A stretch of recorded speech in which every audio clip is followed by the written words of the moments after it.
Welcome to the new season of Love Thy Number.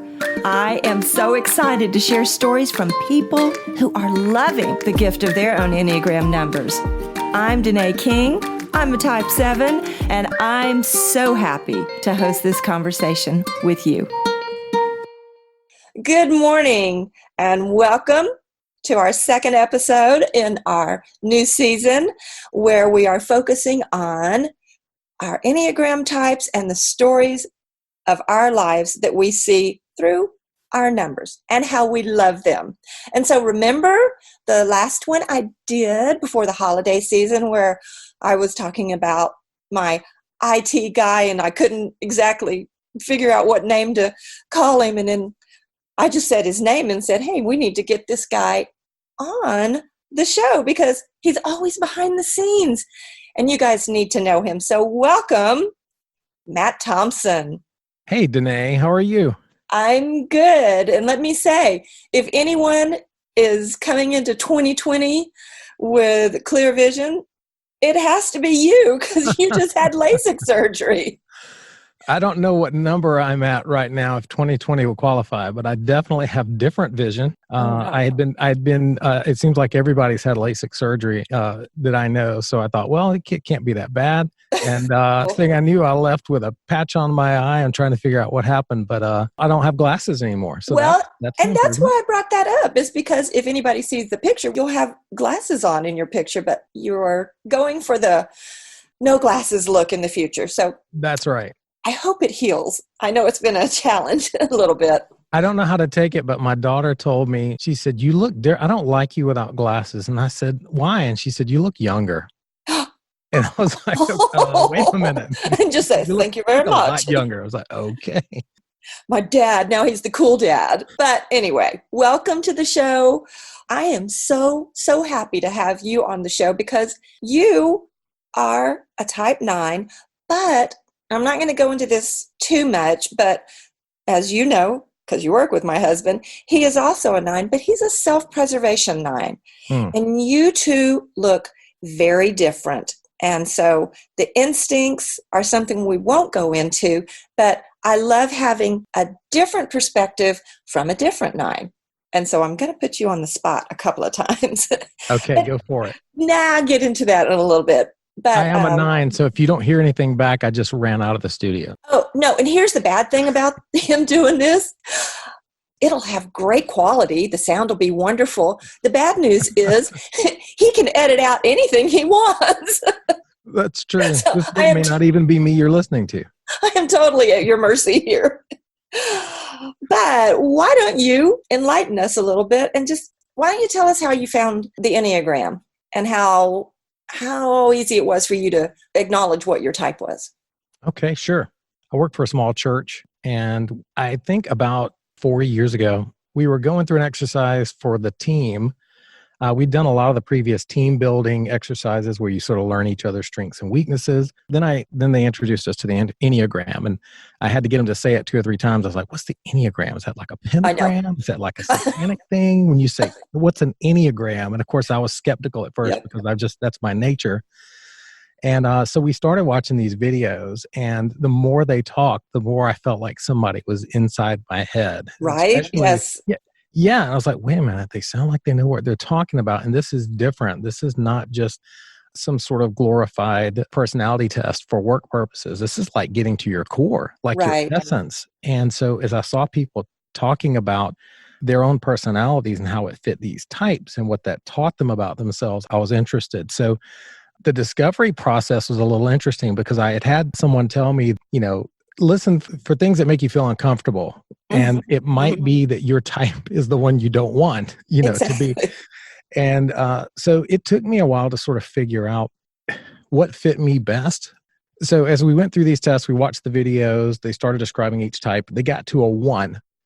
And everything about that sounded like me. And they're like, well, you're perfectionist and this pursuit and this constant, you set the bar high for yourself and all these things. And I thought, well, that's me. And I'm checking off all the boxes, but it was so easy. It was almost too easy. Well, then as we went through all the numbers and they describe a 9, then everybody else in the room was like, yeah, you're not a 1. Oh, It's like everybody knows, like, wait a minute, guys, that's not fair. They said the Enneagram is, you're supposed to self-discover. You can't tell other Yeah. people what they are. And so then I actually realized right in the middle of being sort of defensive, I was like, I'm doing exactly what they told me I would do. I'm resisting what might be true about myself, and I don't want to acknowledge it. And so I had to sit on it for a little while. But then as I read more about the 9, it just rang so true. I couldn't deny it. See, that's what I love about when people really get into this. It's not, years ago, we had a personality test thing that I think it was probably way before your time, but I think I was a golden retriever. And right? And some other description was an otter. And, Yeah. and then we went through the time period where people were sanguine or caloric and all these different things. And I was like, okay, I checked off all the boxes. And I was a sanguine. I was like, I don't have a clue what that means, except basically people told me, oh yeah, you're outgoing, you're a sanguine. Well, see, when I haven't even heard that one. Oh, well, you got to go way back. It's because when we look at just our outward characteristics and try to describe somebody based on, just their character type, what they do in their actions, then you're not getting inside somebody's head and looking at their motivations and their fears. And like you had said, at your core, you have a very strong magnetism for peace. You've told me that before. And I'm sure that was one of your aha moments, right? Yes. Because, at first I was skeptical in the sense that anyone can find something in common with each of the personality types, because as I've heard, we all can exhibit, almost any of those attributes at some point. Well, yes, but we're a that's not what combination. you come back to. Right. I call that your center of gravity. Yeah, that's good. Or your home base. Whatever. That's right. That's where you run, where I run back to, where I retreat, what I can't get away from. There are things that I could be a 7 one day. I could be totally outgoing one day. I could be totally reserved, defensive, defiant, perfectionistic. I could do any of those things for a day or a part of a day, but I'm going to run right back to safety, to my 9, to peace, to and that's when I realized, that's my core. That's where I have to live. I can visit any of these types at any point, but I have to come back and live in the 9, because that's where I am. I love that. I run right back to safety because that's where you feel safest. That's a beautiful way to describe it. I get that totally. Yes. So you found out, everybody let you know, but then you were like, no, I will acknowledge this on my own. And you came to get into exactly what all this means as a 9. And so I want to go back and talk a little bit about your career. I know where you have worked, but I've only known you for about 4 years. But can you go back, and what I want you to do is tell us about where your main career is. But considering you've only known that you're a type 9 for 4 years, how can you look back on the earlier days, and mainly some days that we're going to talk about when changes began to happen? And can you look back and see, I can see in my early days where this manifested? So tell us about your career. So I'm going to give you the 30-second winding road that makes no sense, but somehow leads to where I am right now. I love it. But I was that guy that left high school, bent to be a musician, went to college, was a music major for 2 years until I realized I had no clue what I would do with that for a career.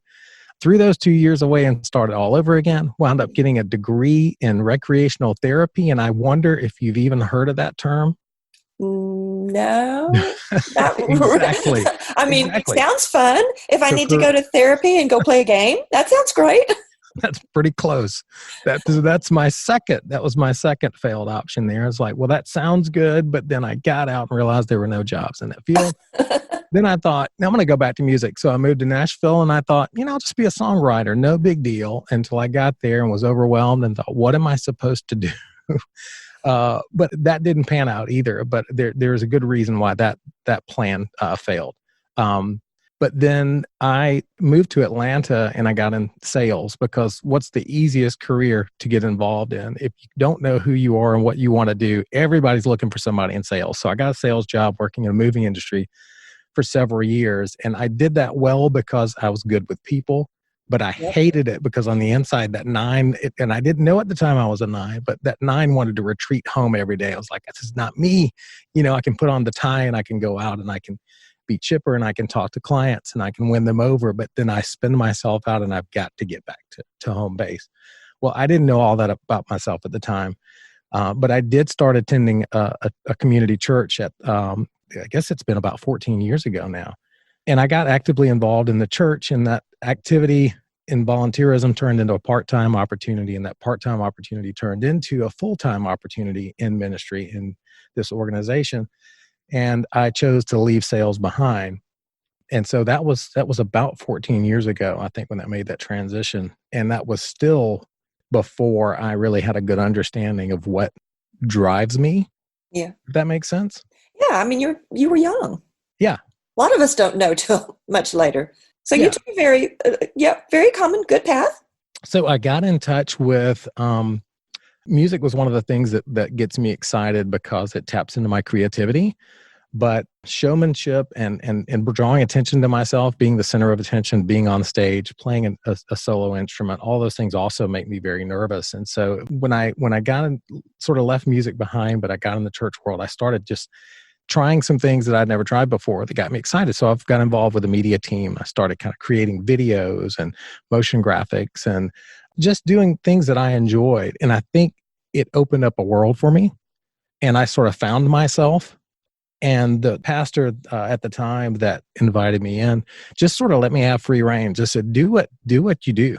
And I don't know if that was a mistake or if that was a good thing, but I basically took over everything I could take over because it ignited my passions. And I started doing things that really got me excited, and I started awakening. And I think that was really the beginning of kind of my adult awakening to myself and learning who I am. I think it's interesting. I'm just going to interrupt real quick that you had this whole description about you loved music, but you didn't want to be on the stage and the things that you described, and how interesting that you wanted to be a songwriter because that's a safe place. Yeah. Not out on stage. It is. Yeah, I can hide. You don't have to know who the songwriter is. Right. So how interesting. Convenient. Convenient. But also the move that it opened up for you was a world of creativity, because obviously, I mean, you wanted to be a music person. You have all these creative ideas and juices that, as you said, excite you. I love that, because and of course that's a whole other show, but oftentimes we get into a routine of, this is what is expected of me. This is where I went to school and I got this degree. So now I'm kind of stuck with this thing. But man, being able to find that actually quite early. You're not old at all. You're pretty young. I'm a spring chicken. You're definitely compared to me. But to be able to say, no, I'm in a place where I get to use my creativity. And look, it's opened more and more doors to things that you did not originally know how to do. Yeah. So anyways, go on. So at that point, I knew that I had discovered something about myself. And even though I didn't have terminology for it yet, I knew what I liked to do. And so I kind of spread myself out into all the areas that got me excited. I started creating websites. I started teaching myself how to create graphics and use Photoshop and Illustrator. And all of this was just new territory for me. And I realized later in life, one of the reasons I had leaned on music so heavily is it was one of the few things that I had tried when I was younger to even discover that I was really interested in. It wasn't just music. It was just one of those things that opened up my creative mind. And so once I realized there's so many things that could open up my creative mind and that I would be passionate about, then I realized there's a world of possibilities there. So then, as you know, we went through some transitions organizationally. I don't know if you want me to yeah, that's exactly what I said. Yeah. And then you read my mind. So yeah, there were some changes that came. Yeah. So working for this church, it was really a turning point in my life and in my family's life. I'm married. I have a wife, Brenda. We have 2 children, Madison and Mason. Mason's 11 and Madison's 14. And at the time, we were new parents when we started attending this church. And there's such a story there. There's so much there, but I'll just say that at that point, it was really a turning point in our lives, not just spiritually, but as a family. We had been going to church for many, many years, but we went one Sunday and just heard a pastor stand up and say, "Hey, you guys know, the church isn't this building or me or anybody on the staff. You know, it's you, right? Like you've been going to church, but you are the church." And I'd probably heard that before, but there's something about it that day that just blew my mind, and my eardrums were ringing when I left. And we got in the car and realized that we had just been attending for so many years, but we'd never actually been to church, and it was our time. So that's when we got involved. That's when we started sort of getting it, and it's a turning point spiritually.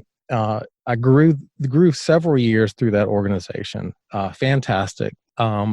It was a non-denominational church, but it was still somewhat progressive for a non-denominational church. Then at some point there was a transition. The pastor left, and one of our favorite people, you and I know, Cody, Hey, came Cody. along.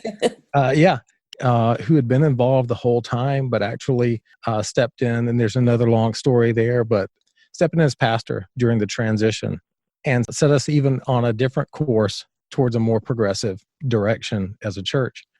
And it was a very difficult transition because I had never been a part of a church as the leadership transition. And so I didn't even know what to expect.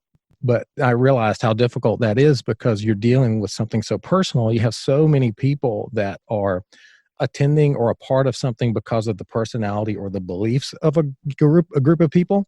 Right. And you change that leadership, and all of a sudden you see what people were attached to. Were they attached to a person? Were they attached to a specific belief? And so it was difficult watching people leave as leadership changed. But it was also just as kind of exciting and fulfilling watching new people come that were hearing new ideas and wanted to be a part of this new thing that was happening.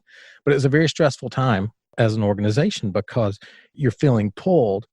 And I saw so many people that worked with us and people that were attending previously make the decision to leave. And that's hard because you're dealing with families, you're dealing with feelings. And somehow I managed to stay through that transition. And I did.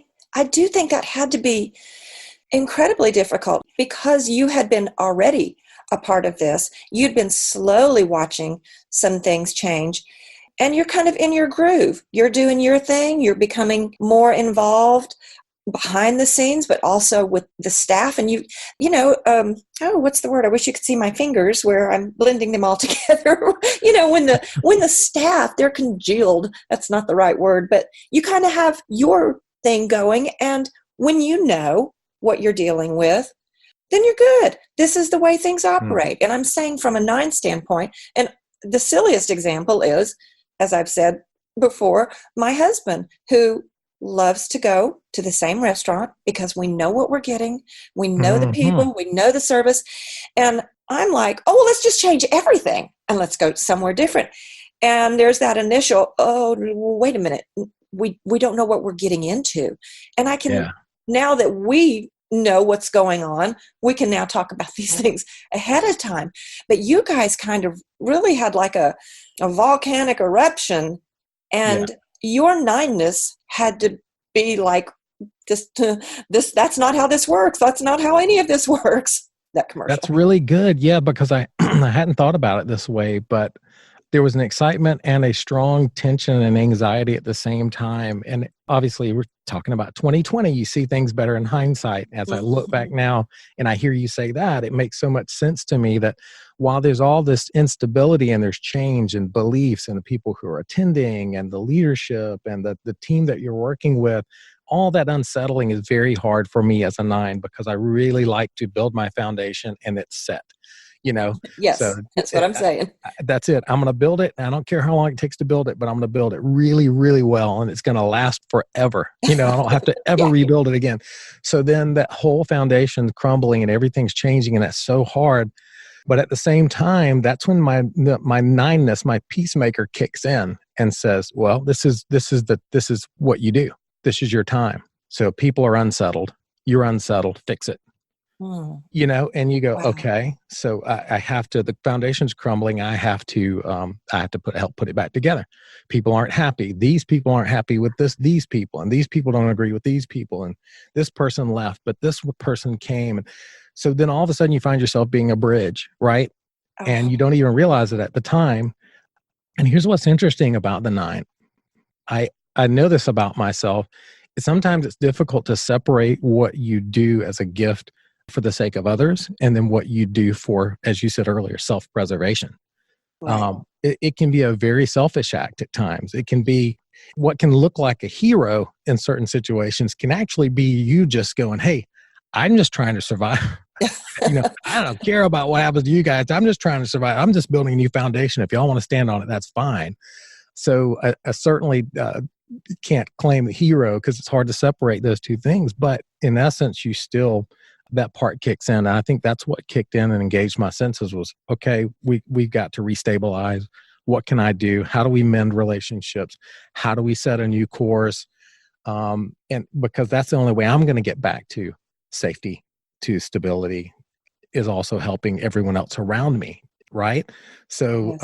I Yes. can't have my environment be chaos. So I got to do something about it. Well, this is where, when we started out this conversation, and I said, my husband is a 9, but he's a self-preservation 9. And you probably already know this, that you are a social 9. And, and the difference, it doesn't mean that my self-preservation husband is all self-centered. That's not what that means. That's a whole different thing. But the social 9, as the peacemaker, looks at the whole, and especially in an organization that you've been a part of like this, and sees what's the best for the good of the group. And man, I just saw that work so beautifully and strong in you, because I met you when you were really being introduced to some really life-changing concepts. And I saw this tension in you. And yet it was like, again, I'm using my hands here and you can't see them. I feel it. Yes. Yeah. That no, stop, go away. Wait, give me more. I want to hear more. That's tension. Good. But to see, my gosh, to see how you have just been the rock.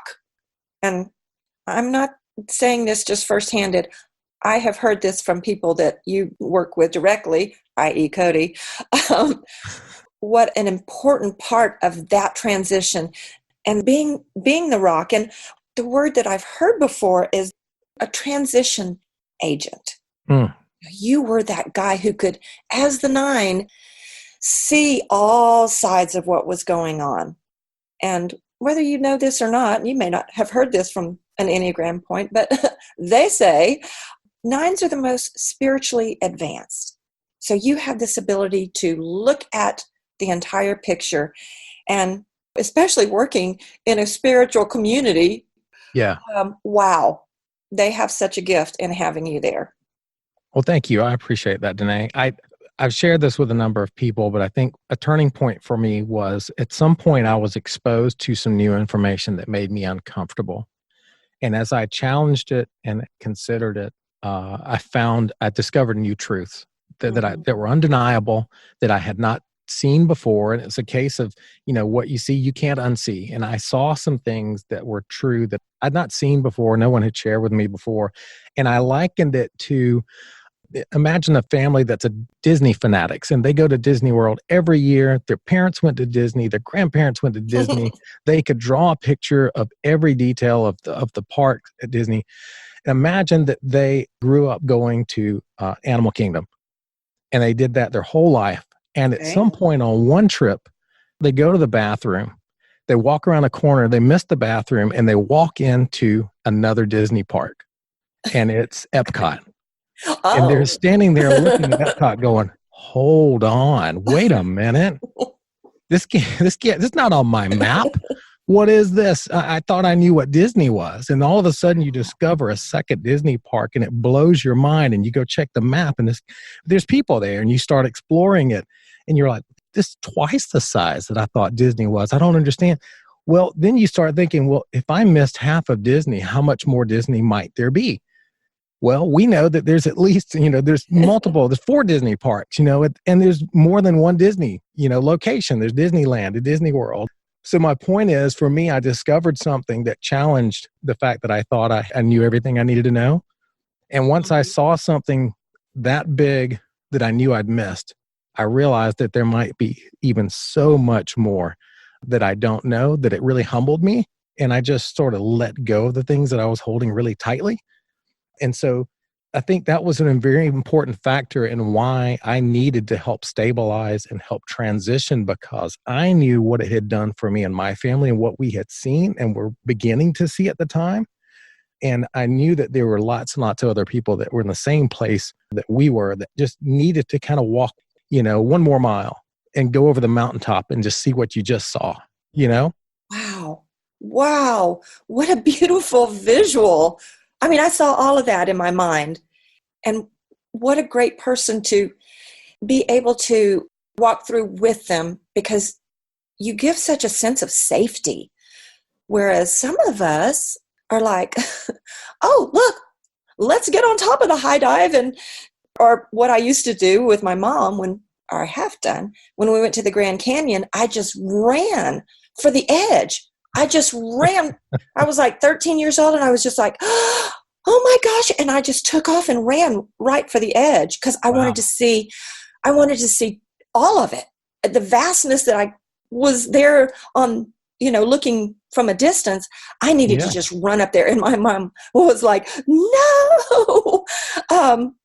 I needed that safety net with somebody who took those who were stepping into this new and go, okay, no, I'll be there to guide you safely through it. Isn't that interesting how, and obviously that's one of the whole purposes of getting to know ourselves is just the interactivity of our different personalities and how we need each other. That's why all this matters, right? So you would be the one that I would be grabbing your arm going, wait, you're going to fall off the edge. And then you would grab my arm and go, wait, but you can't see yet.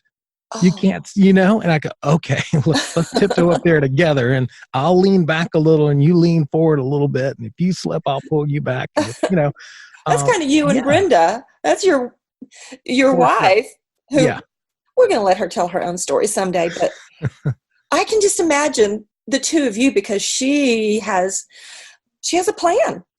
She has lots of plans. I know. A really good one. But being able to balance each other out with, her sense of her type. I won't go into that. And then yours. And that's what I feel like in relationships. I can tell you for a fact, knowing these things about my husband and vice versa, him understanding this about me is like, it's become a dance that we sway back and forth, and the give and take, because we know. Yeah. Yeah, because it makes so much more sense. And again, it doesn't solve for everything, right? And the Enneagram types and the descriptions, they can't aptly describe an entire person's essence, but there's enough of it that you grab onto that you go, it's like, yes, for the first time, I finally kind of have a roadmap. I've got something that I could show somebody they can relate to and go, now it totally makes sense why you operate the way you do. Yes. That's why I think learning each other's language is so important. I'm honored that you wanted to share so much of that, because if you're in a church world, spiritual community, whatever you want to call it, then I would say there's a big difference between the church world and a spiritual community. And that's what I see where you're a part of right now. And I'm just going to say the name. It's Vinings Lake in booming Mableton, Georgia. Right. Yes. The metropolis of Mableton. I'm from Decula, so we are, from the... Same. Yeah, the opposite ends. Yeah. But to be able to be in a place that sees, okay, we're open to at least talking about things that are beyond our boundaries, things that we grew up with. And instead of, like you said, I know you had the opportunity to go, you know what, I can just make a clean break from this. It's easier than trying to get away from my safety net of my lifestyle. You had that vision of, if I want to grow and these people are changing, then I'm going to have to step outside of that safety zone. And I liken it to sometimes we treat our spiritual lives like, if you look at education in general, a lot of us, including myself, you reach a point where you think, I kind of know everything I need to know. And then whatever, if you imagine paralleling that with school, it's kind of like going through school and somewhere around fourth grade going, I kind of got all the math I need to know. So I've got my certificate from fourth grade I'm math, good. and I put it in on a frame, and I put it up on the wall, and it's on my wall of fame, and that's it. And that looks great when you're in fourth grade. But when you're 35 years old and you're married and you have kids and you're still operating off of fourth grade math, it doesn't work anymore. So at some point, we do the same thing with our spiritual lives. We sort of stop and think we know it all, and we sort of frame it, and we think that's it until something challenges it. And guess what happens when somebody shows you fifth grade math? It blows your mind. Forget about eighth grade math or high school or a master's or a doctorate level math, and you go, so you have a choice, right? You can either sort of shut those voices out, close yourself in the house, and hold on tight to your fourth grade math certificate, or at some point you have to kind of swallow your pride a bit and go take that certificate down off the wall and not throw it away, because it served a great purpose. It showed that you, up till fourth grade, look what you had done. You were a learner. You made it this far. So at some point you take that down and you go, okay, I got a lot more to learn. And I want to replace that with fifth grade math and high school math and college math. Same thing with our spiritual lives. That happened for me. And I realized that I should be light years ahead of where I was, and that I had not been willing to even expose myself to new information. So, well, you say should. We all look back and say, oh, I should have been better back then. And I think we all walk the path we walk. And if you take the leap to say, I'm going to take that certificate off the wall and look at what else is there, then you're miles ahead of where a lot of people who just plant their feet firmly where they are, leave well enough alone, as you've heard me say before. Why? Yep. Why leave with just the fourth grade math when there's a whole world out there? And I've had this conversation with other people. I don't want to know about the Enneagram. Okay, that's fine. I'm not going to shove it down your throat. And when a life circumstance comes up, when there's a change that happens, I just want to have a tool in my tool belt. Yeah. And that's what this is. It's a tool. All of these, like they say, we're most afraid of what we know the least about, right? Absolutely. We're just fearful about even anything new, much less something that sounds like Enneagram. Well, you took the dive, you know what it is, and I'm very excited that I get to work with you, because Matt works with Doug and I and another nonprofit, but I want to tell you all the beautiful new graphics that we have for this season, it's all due to Matt. This is Matt's creativity, and boy, has he helped rein me in sometimes, because I'm like, oh, let's do this. And because you have this gift of going, okay, well, let's look at the big picture, Danae, maybe a step at a time. So I'm grateful for your sense of looking at the big picture. I'm grateful for knowing you and Brenda and those adorable children on a personal level. I'm just grateful that you were willing to step outside your comfort zone of being behind the scenes and let us get a sneak peek of Matt Thompson, the man behind the mask. Thank you, Danae. I can't even begin to tell you what a joy it is. I love what I do, and what I get to do with you and Doug is an absolute pleasure and a joy, and it gets me excited every day. So even though I'm a reluctant 9 and this is not my element to be on a podcast, I'd rather be editing the podcast. I know. I really appreciate the opportunity and love that I got to do this with you. So. Well, this was, in my word, fun. It was definitely fun for me. I'm grateful for this relationship. I'm grateful for those of you that have decided to take a look at the Enneagram and say, what might I learn about myself? And I hope through your journey that you truly get to know the joy of who you are by loving your number. See you later.